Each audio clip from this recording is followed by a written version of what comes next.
Until Dawn is a game that's full of horror, and one of the things we decided to do early on was to take a scientific approach to how scary it was.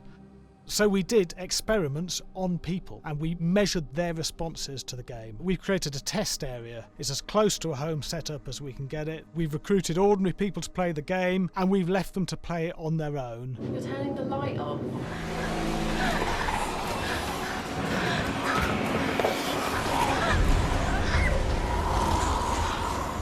The only difference is it's rigged with cameras and microphones that relay the data through to the next room where people are watching them play.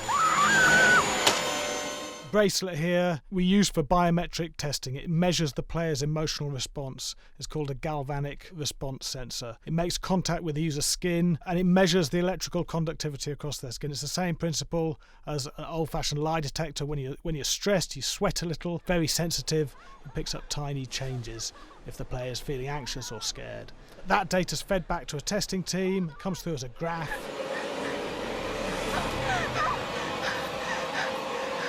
I'm sorry.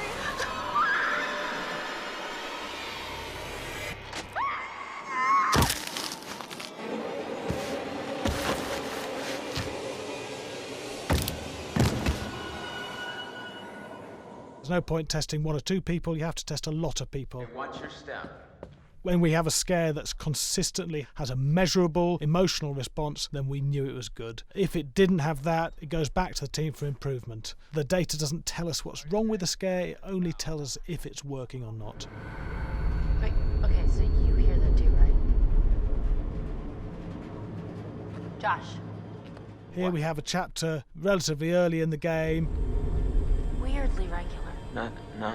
Nothing regular about it. We have to create tension and anxiety in the player so they are ready to receive the scare.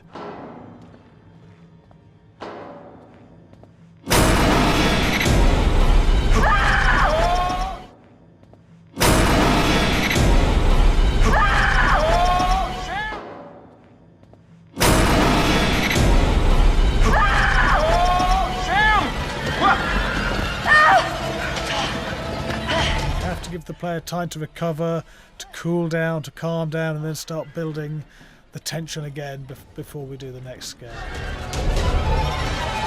Hey. What? Hey. What the hell? Boom. You just got mugged.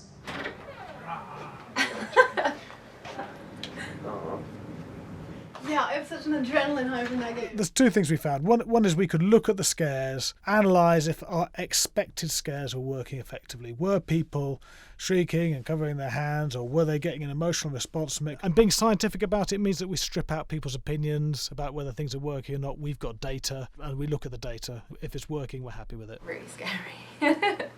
Bit scared and wanting to get away. I actually maybe a bit scared to play it on my own, but in a room with the lights on, yeah, with some other people as well, yeah, maybe. But because I'm a scaredy cat, I would play with someone in the room. And the lights on. It was one of the scariest games I've played in a long while.